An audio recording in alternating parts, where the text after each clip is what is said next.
All right, everyone. I've got Eric from Hush, is probably where a lot of you guys will recognize Eric. But man, Eric was doing the Hush stuff long before social media, long before any type of, I guess, fame that Hush has. And I just want to share Eric's story with you guys because Eric is all about not just hunting and fishing, but he incorporates the fitness aspect of it as well. He just loves getting outdoors and just kind of an inside take of who Eric is outside of the Hush crew. So, Eric, I guess you in a nutshell, who are you? Yeah, thanks for having me, man. First off, well, my name's Eric Chesser. I'm 39 years old, almost 40. I'll be 40 April 1st, April Fool's Day, which is always a fun birthday to have. Everyone seems to remember and play pranks on you. I'm from Utah. I've grown up most of my life in Utah. There was there was like 11 years in my childhood that were in California, but Utah is home to me.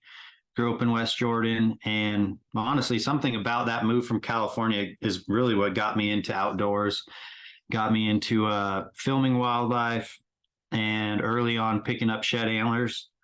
I was also the kid at school that had a video camera all the time. Like even from I was either 14, 15, 16 when I got my first video camera back then, a little Hi8 Sony Handycam. So I was that kid who would be filming snowboarding, skateboarding, and then on the weekends when I can get away, filming deer and wildlife and picking up antlers and really just documenting, the things I enjoyed and the things I liked and really liking to share it with others. Fast forward to now, I've always tried to find a way to create, a career or a job out of the hunting industry. Like, how can I make money doing something I love? And fast forward to now, like you said, I'm a part of Hush. Hush stands for Hunt Fish. We do a lot of online digital content.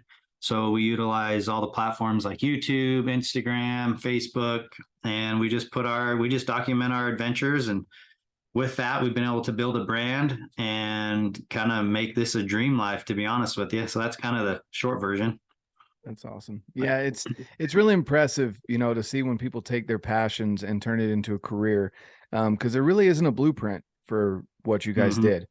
did. There's not necessarily okay, you do this and then the next step and the next step. But you guys, I mean, you took a passion that you had previously, which is cool that, it probably wasn't so cool at the time for you to always be carrying around a camera. But everyone does now, right? Everyone's got Mm-hmm. cameras in their pockets with phones. And I remember my dad growing up having one of those big old on the shoulder, basically cameras. And it was like revolutionary when the screen would be able to flip backwards so you could Oh, see yeah. what you're, yeah. Yeah, And now, oh, go ahead. I was just gonna say it's come a long way, and it's not like I don't know if jealous is the right word, but nowadays I'm like, it is so simple to get the content to share and put it on platforms, social media, make it into a YouTube, etc. And when I first started, man, it was like a rocket science. Like, how do you take footage from film tapes and put it onto the internet? And that was it, like you said, it wasn't the popular thing. Not everybody had that. Not everyone knew how to do it. I definitely didn't know how to do it, but somehow figured it out and started putting videos up on YouTube in 2006.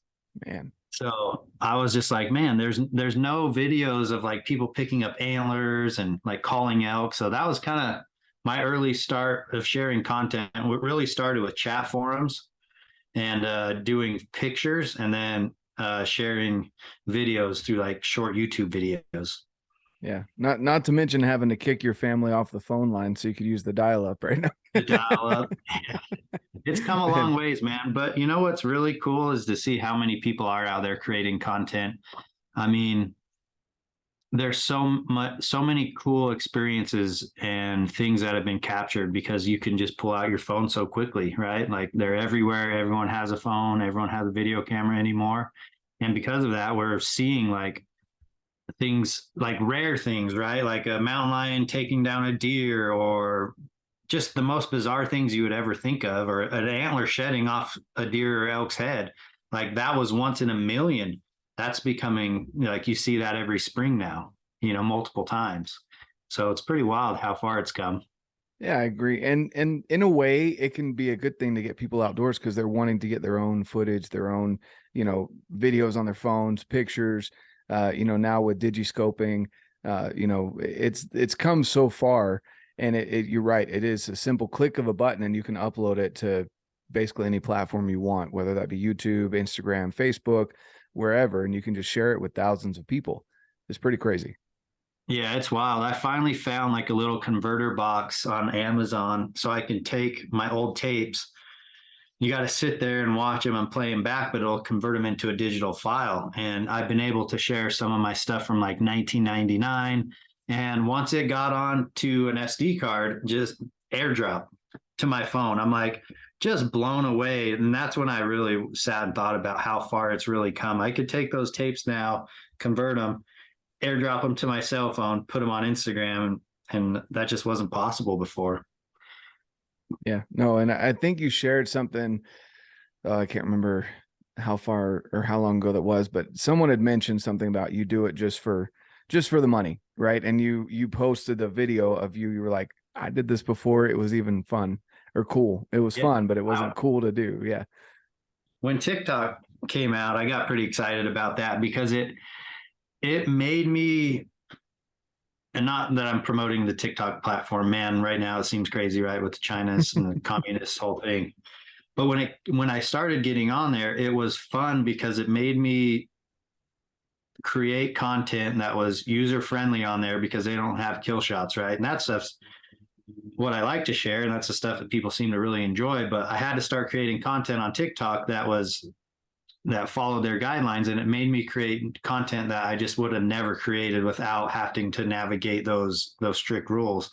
And for a while there, I definitely got on a rant of like kind of proving people wrong, like there was a few videos that were like, oh, he does it for money, he does it because he wants to be famous. And I made a couple of videos where I'm like, broke 16-year-old kid, couldn't afford gas, no sponsors, like still did it then. And there's definitely no money to be made at it then. So I'm like, how do people come up with these assumptions? Yeah. It's just, people just out there, they like to That'd talk. be the worst business plan ever. Like, tell me someone who can just do hunting content for money and get famous and it actually worked. Like, it just doesn't work.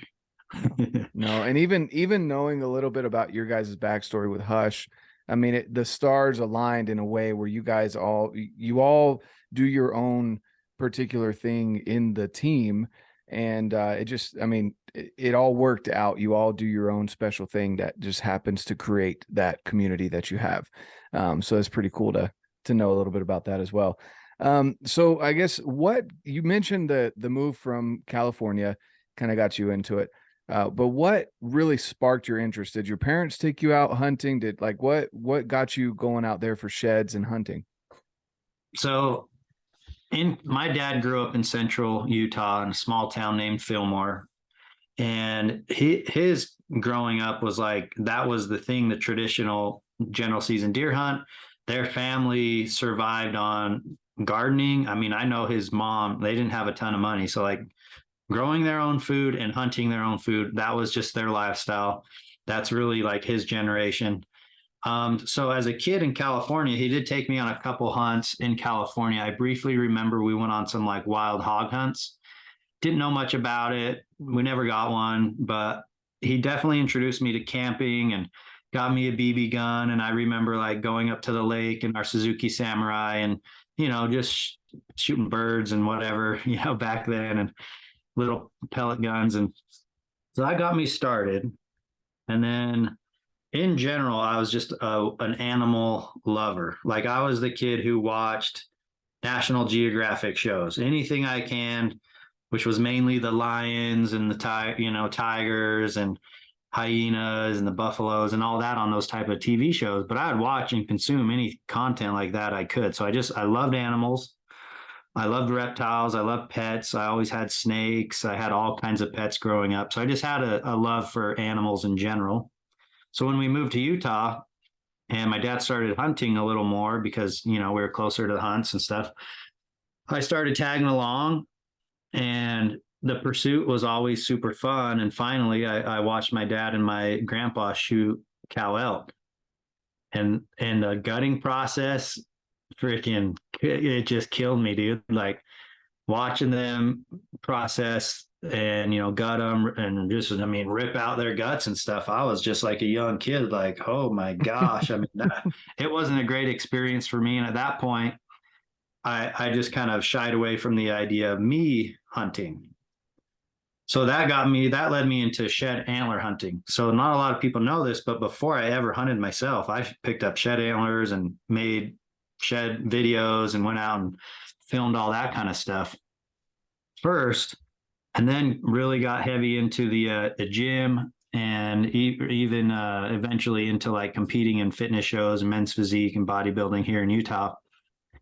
And anybody who goes in that direction at all, you realize, you're eating high protein diet. So there I was, just like hoarding like Costco chicken and ground beef, still enjoying going hunting with other people as the camera guy, but not the hunter.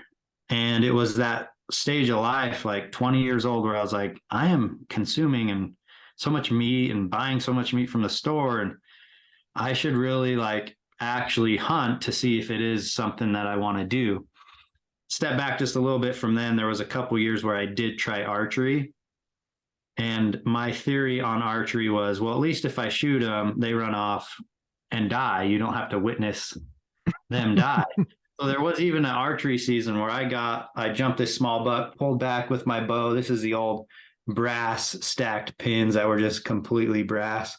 And I drew back on this small buck, and dude, like 20 yards chip shot, and I just couldn't do it. So I let down. And then, so back to where my story just left off, like once I decided to hunt, I picked up a rifle and just said, I'm going to go on a general season deer hunt, shoot a deer, and just see if this is something that I want to do. So it was really the fitness side of my lifestyle. It was really what pushed me to give hunting a try. And I think I killed my first deer at like 20 or 21 years old, which, is pretty late, right? Like a lot of kids grow up hunting and shoot their first deer at 12, 13, 14. And I meet all these kids now that have bagged an elk and a deer with a bow at 13, 14. I'm like, dude, you're way ahead. Yeah. You're way ahead of me.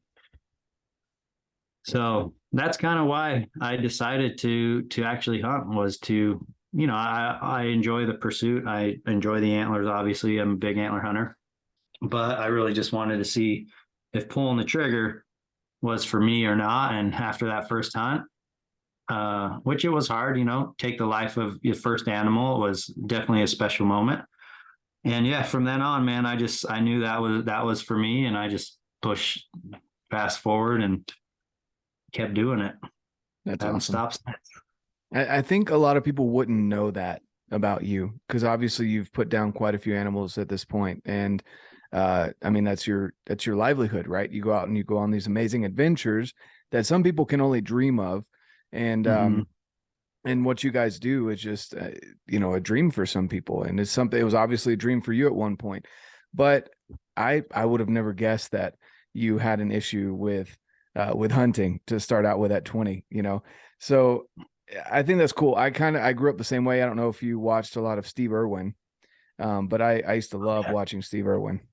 Oh yeah, man! I had a poster of him above my bed, and I'll tell you what, I cried my eyes out when he passed.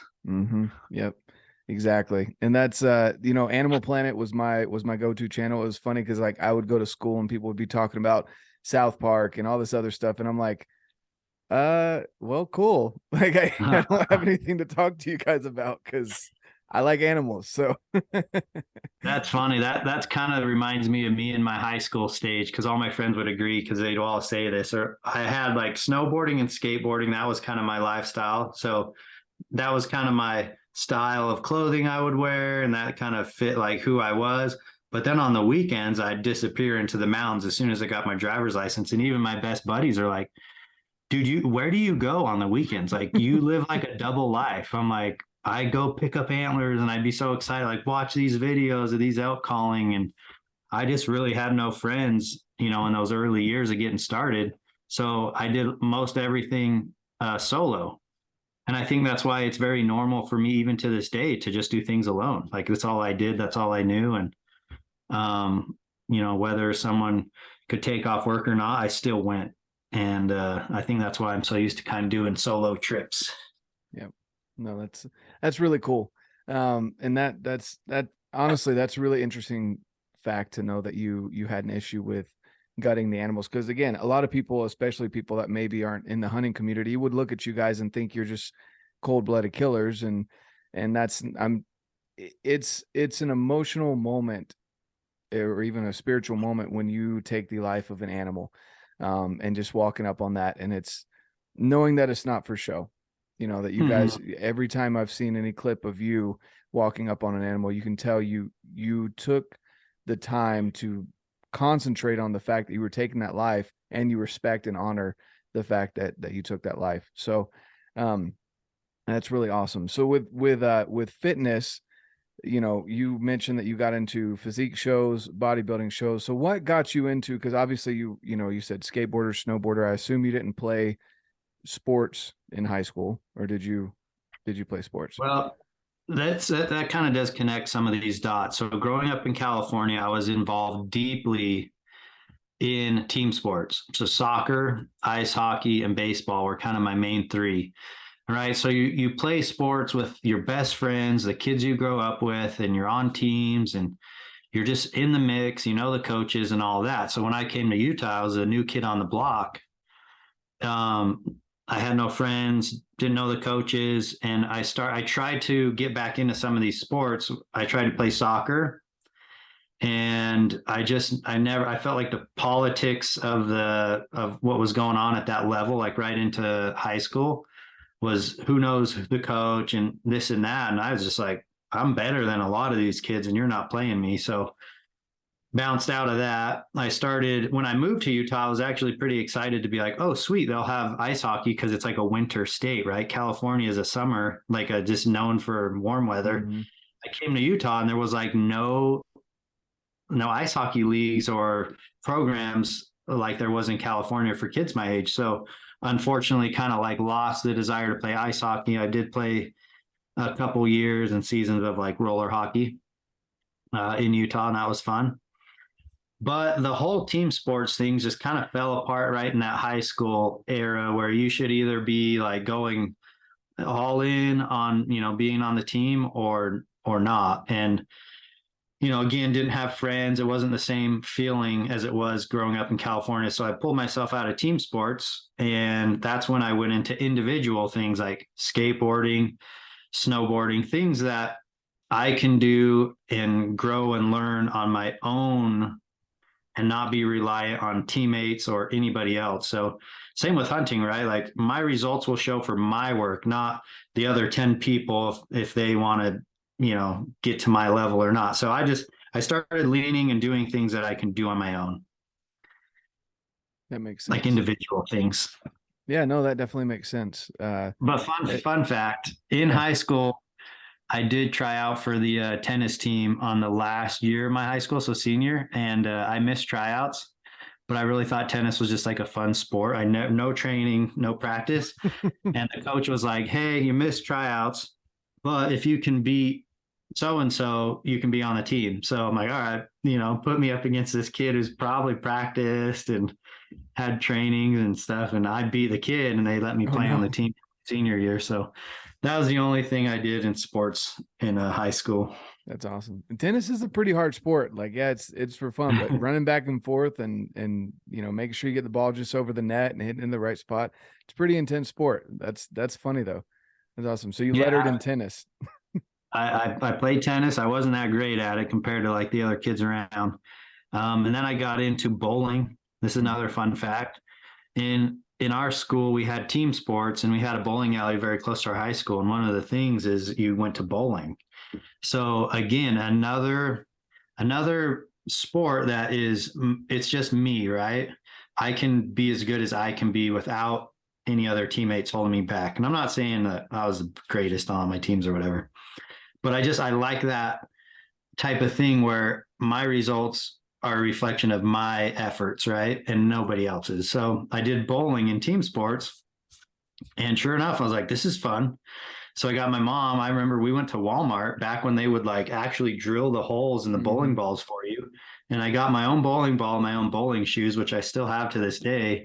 And in team sports, they gave out awards for highest game and highest average. And I was both, but they only gave me highest average because they wanted to give, you know, at least one more kid a trophy. Oh. And they thought that average was more impressive than high score. I'm like, that's kind of like where this whole thing started. Participation trophies are nowadays, where it's like everyone gets a trophy. I'm like, back then, I'm like, dude, I am the high score and I am the high average. Why are you giving the trophy to someone else? So, anyways, those are just random facts about little odd sports that I've done. If I pick up on something, I run with it. That's and awesome. then I'll lose interest and be like, gone.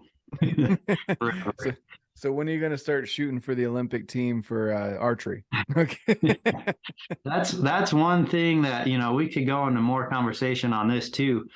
When it comes to archery and even shooting rifles, for me personally, they're simply a tool. I don't really geek out on all that stuff. Like, I don't, someone builds my entire bow that I trust to do it right. Someone cuts my arrows and tells me which spine I need to shoot and which grain I should shoot.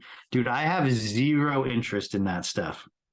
So when like the fitness and the archery world started to collide and there'd be these little competitions, everyone's like, Eric, you should go do the such and such archery shoot run thing. I'm like, I mean, I can see why you would think I would like that, but I have no interest in doing that.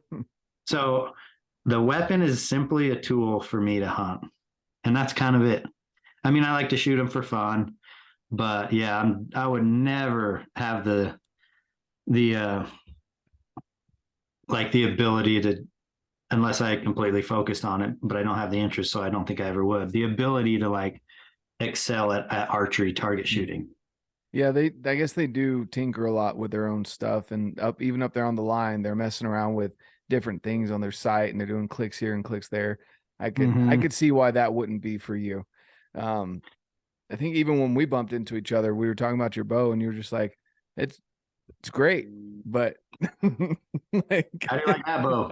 Seems to hit the target, so I was like, good enough.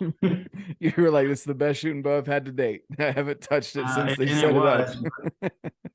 If I would invest a little time and energy into maybe learning a little more and even a little more on technique of shooting and like, you know, getting tighter groups, I would probably be that much better of a hunter. I just don't have the interest. It's so weird, man. I want one gun that shoots straight, and then I want my bow and all my pins to be on. And after that, good enough. Let's go. That's awesome. That's awesome. So where, I guess, fitness kind of came into this for you, was that during high school, during sports, or was that shortly after? So very active in sports through my whole childhood. So the idea of running, you know, doing sit-ups, all the stretching, all the stuff that they make you do, that I think that just helped create, you know, like healthy habits for me, even as a youngster. But even going back to childhood, I was the kid that was like, hey, you know, with my couple friends, like, we should do a workout. Like, let's do pull-ups on the bunk bed. We'll like use a pillowcase and like punch at it and like flex our muscles. And I'm talking like young kid. And you know, being like, let's get strong, right? Like, let's get the muscles. And I try to figure out why. And one of the only things I can connect was my childhood. I was into Marvel, Spider-Man, Batman, all that fun stuff, and had comic books and comic cards, and they're all ripped, right? Ninja Turtles, they all got six packs. So I think that may have like influenced me to become like, to want to be like, oh, I want to be buff, right? So working out has just been a part of me. I got a weight bench and a curl bar for Christmas at like 12. That's what I wanted. So I always had a bench in my bedroom. You know, I'm that kid who's doing like just doing bench and curl bar, like, and eating tuna and like drinking water, you know, like the basics. And that led me to a gym membership. In middle school, there was a gym not far from my middle school, and I'd have my mom drop me off at the gym before school. So I would go work out before middle school, and then you get into high school, and gym is like an actual class you can take. I'm like, this is awesome. I can take gym for, a class. And even into the senior year, when I had it like open credits, because I had enough credits, I filled those with photography, like more photography classes. I was the assistant to the photography teacher for a class, and then I just put more gym in there, like, so I was that guy. Like, I just always wanted to work out, which was just, really helped build those healthy habits for me, when I still carry those to this day. But I was at Sportsman's Warehouse working just retail, and one of the guys there said, "Hey, Eric, there's a bodybuilding show in like October. We should do it." I mean, I have no interest in this world at all, other than like seeing Arnold Schwarzenegger and thinking that's pretty cool. And so I was like, okay, let's do it. I mean, didn't know what I was doing. So I bought the Arnold Schwarzenegger, sorry if I said that wrong, our Encyclopedia of Bodybuilding. I bought that big old book, still got it in the garage. And that's where I learned, all the poses. And signed up for a bodybuilding show, not knowing what the heck I was doing. And I had a guy at the nutrition shop build me a diet plan, which was basically chicken and broccoli, eggs and oats, chicken and broccoli. So I just did what he said. I got pretty shredded, and I competed as a bodybuilder at 143 pounds. That's the lightest category they had. So I did that for a few times. I actually enjoyed it, like the whole process of sticking to a very dedicated diet and workout regimen.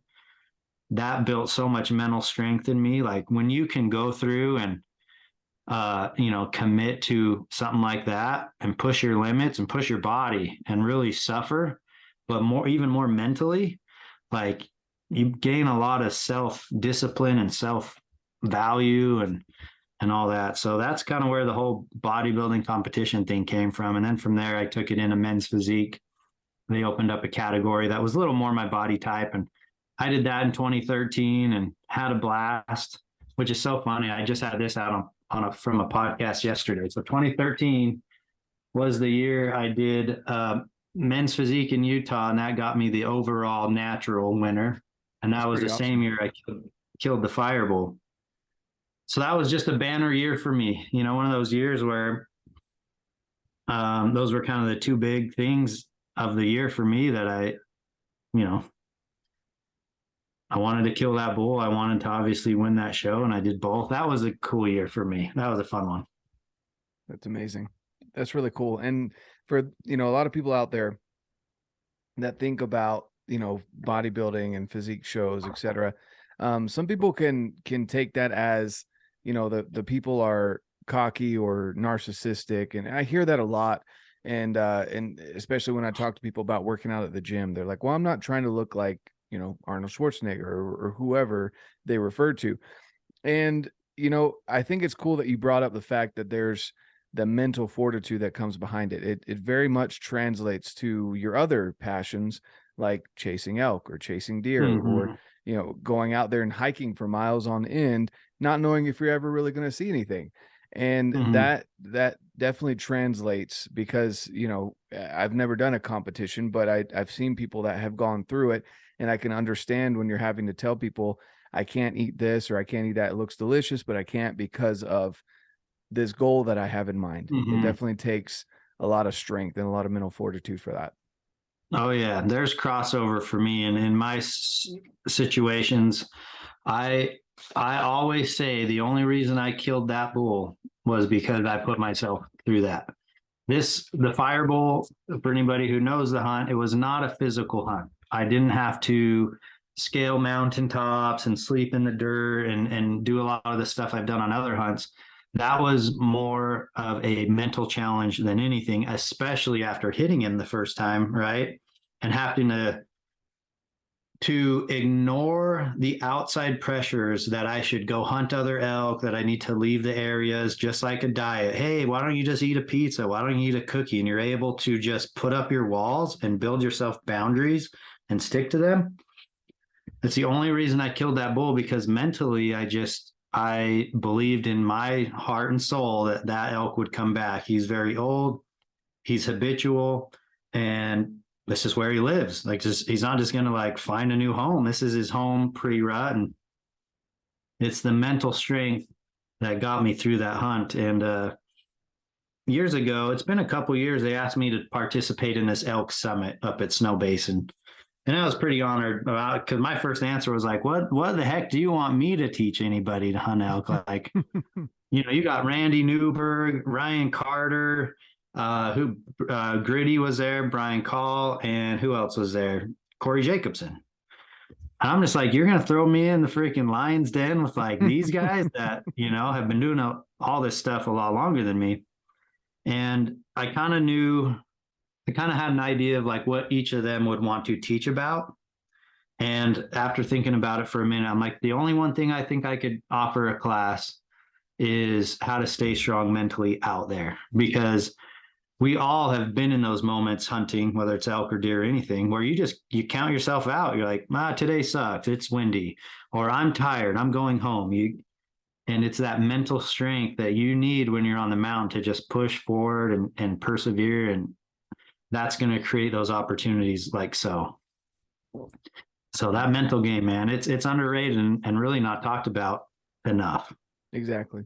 No, I definitely agree with you on that, because being new to Western hunting, I've only been out here maybe, I don't know, actually hunting 6 years, but especially archery hunting the last 2.5 years.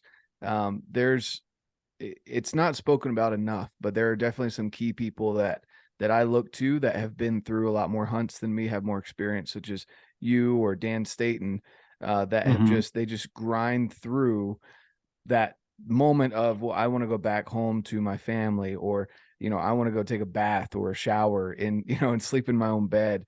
I'm hungry, or I'm tired, or the elk aren't cooperating, all the things that can come in during a hunt. And it's definitely an underrated part of hunting that a lot of people just don't even know. And I think it's because a lot of people aren't willing to put themselves in those situations. They just look at hunting and they're like, well, archery hunting, 10% success rate, most times.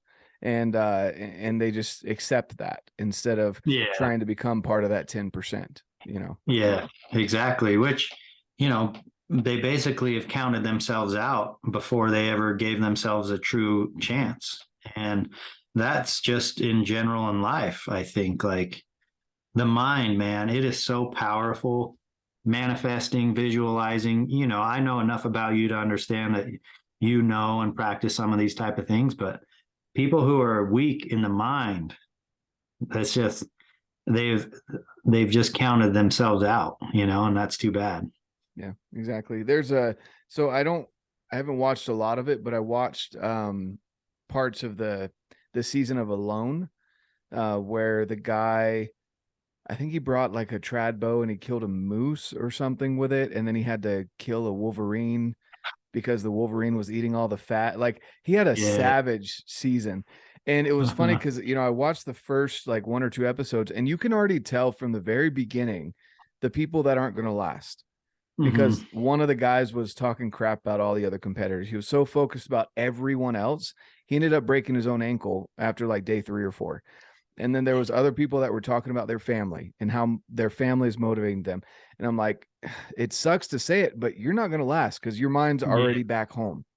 And the guy that ended up winning was between him and this one lady. And the one lady was like, I'm just fine being out in nature. I love it. Right. You tell she was just carefree, whatever. And then this guy, he was like, I'm going to win. I'm going to do this one day at a time. And he took it one day at a time. Right. Yeah. And I mean, it was cool to watch him, going through it. And you could just tell the mindset of the people as they're going through it, who's going to last the longest. I can't remember how long he lasted. It was like 60 days or 70 something days, something like that, in freaking the Arctic wilderness. That it's just crazy. Isn't it wild? Do you think you could do it? I'm not there yet. No, I don't think I definitely don't think I could do that. It's not my style. Yeah. Even now watching his videos and stuff, he's very lightweight packer. Like, he does everything traditionally, like makes his own arrows. Like, he is extremely survivalist, and I'm not there yet. I love hunting, but I'm not there. Yeah, I always try to think like, man, would I even stand a chance out there? And sometimes some of the things they build, like the survivalist guys, I'm just like, dang, dude, I don't know if I have that like, engineering like mindset of how to build these certain things or tools or their house or whatever.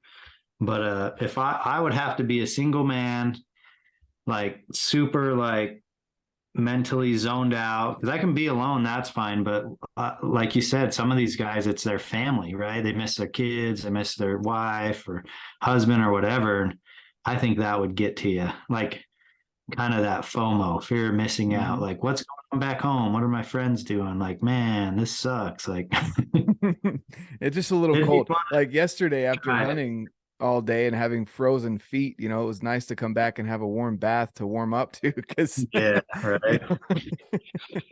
know, but That's, no, I you know, definitely, no, go ahead. I was just gonna say my mindset, like on some of these hunts, if I know a hunt's like 5 days, that's what I tell myself. You Mhm. suffer for 5 days. It's gonna be over. Like, go sleep in the snow, go hike in the snow, like whatever it is, like it's gonna end in 5 days, So that's like my favorite mindset going into hunt is just remembering like it's gonna end. You're gonna be cold, your toes are gonna be numb, you might have to sleep in the cold, but it's gonna be Mhm. over. You're gonna be home in the hot truck, you're gonna go to the closest burger joint at the bottom of the hill, like it's gonna end. And that's what allows me to like tell myself just suffer for 5, 6, 7 days, like who cares, it'll end. Yep, exactly. And it's just having that one day at a time mentality, just take it that way, and not letting yourself give up before then. Mm-hmm. And just having the right motivations for sure. I joke about it too, because I was like, it's cool that he killed a wolverine, but sometimes I have a hard time getting up in the middle of the night because my kids need something. Like, I can't imagine getting up and be like, I'm just gonna, butcher this wolverine because he's taking my food, Yeah, having to protect your food source. In the middle of the night, dark, no headlamp, Yep, just out there going after a wolverine. Like, that's that's just funny. crazy to me. It's wild. But yeah, so that's definitely the mindset is it's very key when it comes to outdoor stuff. And what's sad is I kind of have this prediction that a lot of people, because you hear about all these people that are getting into the outdoors since COVID. I have a Yep. feeling that there's going to be a drop off of people after another year or two, just because people are going to realize they don't get to, kill an animal every single time they go out there. And Yeah. I'm worried about that in a way, because I want people to I want the community to continue to grow. And I'm just trying to find ways to encourage people that, well, maybe you don't enjoy hunting as much because you thought one thing from watching YouTube or Yeah. whatever videos, but keeping people in the outdoors. You've mentioned a couple things, with shed hunting, uh, hunting in general, but snowboarding, skateboarding. Do you still snowboard and ski? No, I got friends knocking on my front door this year bad, like worse than ever. We got early snow this year in Utah, and I've got friends who still do it that are just like, come with me, come with me. I heard And I'm Alta like, got 47 inches last night. oh, I'm sure it's awesome up there then. Mm-hmm. I don't have anything anymore. I don't have a pair of like ski gloves, which I have some hunting stuff, but I don't have goggles. I don't have board bindings. Like once I grew out of that last set, I just never reinvested any money in it because it's so expensive to even do a day pass anymore. So yeah, I've just moved my time and energy into hunting, right? Like, so I don't ski, I don't snowboard, or I haven't. So what do you do in the off season? I mean, I know you guys have a lot of opportunities where you probably get to hunt a lot more than most people, but what do you do in your off season when you're not able to get out and get after animals? So like my season ended in like November 20th. I have one more hunt coming up at the end of December, 1st of January for elk. But so from then to now, I would typically travel. I would want to find myself in Texas or Hawaii. I just to just get out of the cold weather and go do something fun, keep me outdoors and keep me active. This year I didn't do that, so I have been home during Christmas rush. I've just tried to work, put in extra hours, selling my dog shoes, and honestly take advantage of the Christmas rush, and try to meet the demand of people who want to buy them for gifts. So in the winter, like I used to really enjoy the whole go scout and watch the winter animals, and I would scout where I wanted to shed hunt. I've kind of lost the desire to do that. I guess just because I go so hard all through the fall that when I'm home, I actually do appreciate a little bit of relaxing and recovering. But yeah, the winter months, I just continue to find opportunity. And for anybody who is a hunter out there, a new hunter, there truly is so much opportunity if you just are, if you have the time to travel and go to different states. But there's whitetail hunts that are still going on right now. There's late season extended archery hunts that are going on in many states. Texas is always an option. They got exotics and things that you can hunt year round. So I like to just try to find opportunities like that. But I haven't done that since my last Utah hunt. I am itching. Like I am texting my friends daily lately, like, what are you doing? Like, let's go on a trip. So I'm just holding tight until after Christmas, and I'll be hunting elk again soon. That's awesome. But and where's that hunt again? So this is a late rifle Arizona bull elk hunt. So I'm pretty excited. I think it has potential to produce a big bull. I got 5 elk tags this year. For those who follow me know that I did the whole 5 for 5, and this is the last hunt of the season for me for elk. But yeah, outside of that, the downtime for me being December, January, and February, man, I just hit the gym hard and eat a ton of wild game. That's awesome. That's awesome. Yeah. And then I know you've got some plans to get shredded again after your 40th and make it a good year. Yeah. I try to do it every summer, just get in really good shape that it puts me in position to start my hunts out in really good condition and a really good cardio shape to, just, I want to be able to go wherever, right? I want to see an elk over there and be like, yep, let's go, and have no physical limitations. But being 40, I was like, I'm going to step it up a notch. And I don't know how much leaner I can necessarily get from some of the summers I've done. But I'm like, man, even if I got to suffer a little bit like I did in the competition days, like I want to push myself just to, like, again, challenge myself and prove to myself, like, hey, I could still do this, even though I'm 40. Yeah, which is weird. Like the word 40. I don't feel 40. I don't know what it's supposed to feel like, but I don't feel 40. Yeah, I was just talking with a buddy of mine where I was like, I hit 30 this year, and I remember thinking my uncle was old when he was 30. And seeing him being like, man, you're so old. And now I'm here. I'm like, I'm just getting started, man. What are you talking about? I have the same story. I remember asking my mom as a kid, how old are you? And she was 31, being like, wow, you're a grown up. You're a grown up, right? Like, that was a nice way of putting it. Gosh, dang. So yeah, we got to stay in shape, man. I don't know. I like to live a healthy lifestyle so I can just fully enjoy the things I love, which is hiking and hunting. Exactly. If I didn't have my health, what would life be without health? Exactly. And again, that can vary for a lot of people, and I always say this when I talk to people, I'm like, what are your goals? Like for you, obviously you want to look good, but also you want to feel good when you're in the mountains. You mentioned it, not having those physical limitations. Then you've got the grandma or grandpa out there that just want to be able to get on the floor with the grandkids and not be in pain and not struggle getting up. Right. And so I've found that it's definitely a lot easier to maintain rather than, maintain a certain level, right? You don't want to stay 9-10% body fat year round because that's dang near impossible. You're going to be suffering a lot. You're not going to be a good person to be around, to be honest with you, because you're going to be angry all the time. Yeah, exactly. But, so, I mean, what are some ways that you find to stay active and outdoors? I mean, you mentioned traveling, but then to get out in the warmer weather, but what are some ways that you do that when you're not out hunting? I mean, shed hunting is my biggest thing that gets me outside of the hunting season, like just hiking for antlers. And it's a way more physically demanding than my hunts, because I'm going morning to night like this, running around, where, hunting, you're getting to a high point, you're staying there for a few hours, and then you hike down. And so, yeah, shed hunting keeps me active. And that's what usually tees me up to get in really good shape for the summer months is I seem to burn a ton of calories and drop body fat through my shed hunting months. And like I said, it puts me in a good position to get in really good condition for the summer and then into fall. But yeah, shed hunting is it. Like shed hunting is really it. Like outside of that, when I'm home, I'm just kind of indoors through the winter and getting ready for expo season, and running the businesses that I have is really demanding for my time. And it doesn't consist of like going, like I cut and sand dog chews outside, but it doesn't really get me out, you know? Mm-hmm. So, I mean, for me, it's shed hunting, shooting my bow, even if that's just here in the backyard.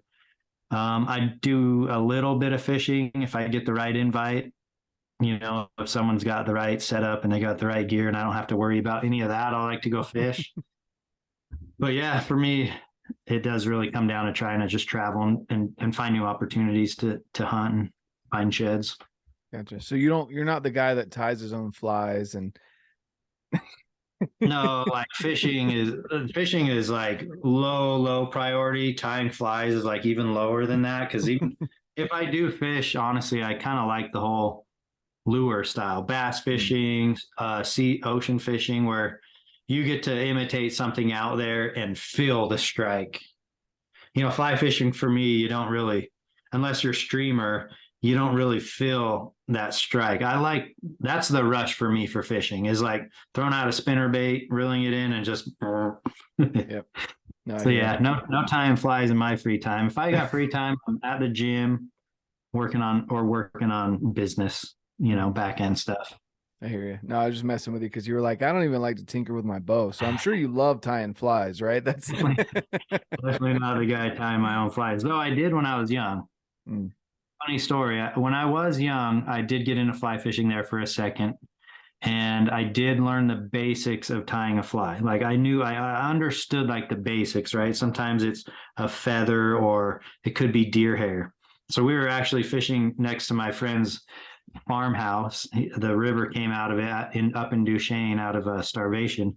And I was sitting there fishing with like a worm or a spinner bait. I can't remember, but seeing all the fish at the top. And I was like, man, they're eating flies. And I had none, but I was like, there's a deer mount in my friend's cabin. So I went and tied deer hair with like a piece of a feather I found outside, and dude, the thing was so big by the time I was done with it. Like it was giant. So I tossed it out there with a bobber. Boom, dude, like hooked up on this big old trout. And that was pretty rewarding. So for those who like to tie flies, do their own arrows, and then see it in action, like I could totally understand that process of that, how fulfilling that can be. So yeah, I caught a fish on a fly I tied once. That's awesome. That's really cool. So I guess I want to ask you, someone who's big into shed hunting, because for me, I just look at it like I don't have the time for it, to be honest with you. Maybe when my kids get older, we'll get out and we'll go shed hunting, but I wouldn't even know where to start. Like sometimes they look so much like sticks, but what's the I guess what's the draw for you? So going back to when my dad would bring me from California to Utah, again, just loving animals and seeing them on TV. There was a 4x4 rack at my grandma's house above the laundry, and I was just like, thought that was so cool. It's a piece of an animal, it's antlers, like that's so cool. I was like, hey Dad, what's this? This is just when I was young. He's like, oh, that's my very first buck I ever shot. It's the only rack I ever saved. So I was like, well, can I have it? Yeah, you can have that. Like, no big deal. So I always had this 4-point with eye guards, like a 145 buck from my dad. And I just, those were so cool. I don't know why. Like, I was just drawn to them and fascinated by them, and learned that they grow and shed each year. So back in the days, I had all the questions like, Dad, so like, does a deer get a one more point per year? And I remember him saying, yeah, like, he's probably just like trying to brush me off. Like, yeah, they get one more point every year. It goes from spike. I thought it had to go from spike 2 point, 3 point, 4 point, right? Like it just every year got another point. So I was always just thinking antlers were pretty cool. And then I was on an elk hunt in Idaho at 12 years old. And I was with my dad's buddy. We split up. I went with my dad's friend. And we were sitting there posted up on a ridge, and we had a canyon across from us, and he goes, "Hey, look over there. I think that's a moose antler." And I didn't know much about it back then, but I remember looking in the binoculars. I was like, "Yeah, that's definitely a moose antler." So we went and picked it up. I mean, and that thing was a nice Shiras moose paddle. We walked up the ridge, and I was standing on an anthill. I was just short, Oh no. just a 12-year-old kid. So I stood up on this anthill to kind of like get a view. And he goes, "Wow, the other side's right there." And he, right in front of me, again, I didn't know what I was looking for. I wasn't necessarily looking for it, but we had this match set of moose antlers. And from that day, man, from that day on, I thought shed antlers were the coolest thing in the world. And that's what I did from 12 years on. And even in my 16th birthday, that's what I wanted for a birthday present. I just said, well, I just want to go look for deer antlers. And I don't know, it's something about them to me, even at a young age, just fascinated me. And I thought they were so interesting. And the fact that you can go look around and pick them up, and there's no limit to them, right? If I go on a shed hunt, you go on a hunt, you get one elk tag, you shoot one elk, and then it's over. But shed hunting is never over. And I can find as many as I'm willing to work for. And it goes back to that, like, I like things that I challenge myself, and my results are a reflection of my work ethic. And so shed hunting is that to me. Like, well, if I'm going to go out there and suffer and hike in 10 miles and sleep out there for 3 days and get a backpack full, like, that's fun to me. That's interesting. Yeah, I definitely don't have that draw because that doesn't click with me. But I do think it's cool when you build, you've got all those antlers in your garage, and you build up the Christmas tree. I think that's pretty awesome.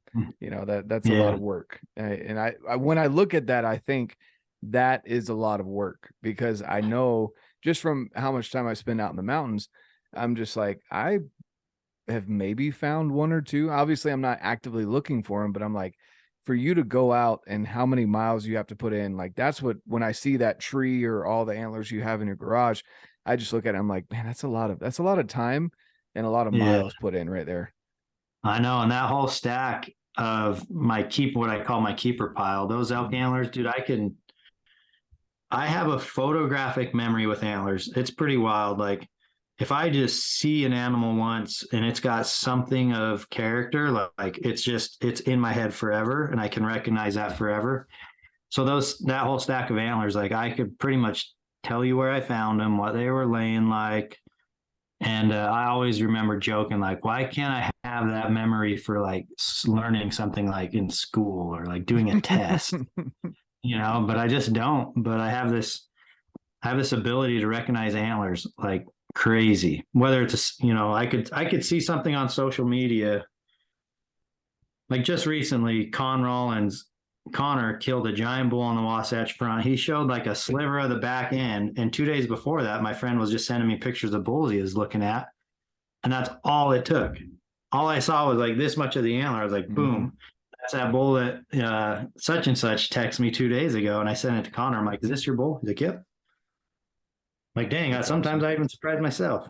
Yeah, no, that's pretty impressive. That's a pretty cool skill to have. I definitely don't have that, but that's awesome, man. So I guess, we've been on here for an hour, and I promised you an hour. I know we've got stuff we're both going out to go do. It's my daughter's birthday today, so I'm gonna go take her out for lunch. Cool. But I guess anything that we haven't covered that you'd like to listen or to leave with the audience, as far as you or whatever, as far as getting outdoors is concerned. Just outdoors or life in general. We're coming to the end of another year, right? We came out of a few hard years. Like, these last few years have been really hard for a lot of people. I've been fortunate enough that my business has been successful, and it's mostly digital content and stuff, and it hasn't really changed a lot. But one thing that's helped me this calendar year that I need to get back on the train of is self-development. So as we're coming to the end of the year, for anybody who's thought they want to improve their health, they want to get into hunting, they want to start a new hobby, they want to start that thing they've never tried, working on self-development type of stuff, and self-growth is so valuable. It's so valuable. You can never you're never going to regret working on yourself. So if you're in a position where you want a different job, you want to start a new hobby, you want to lose 30 pounds, it's time to really sit down and get serious about it. Because I'm a positive person. My mindset is kind of wired that. I've been very lucky that way.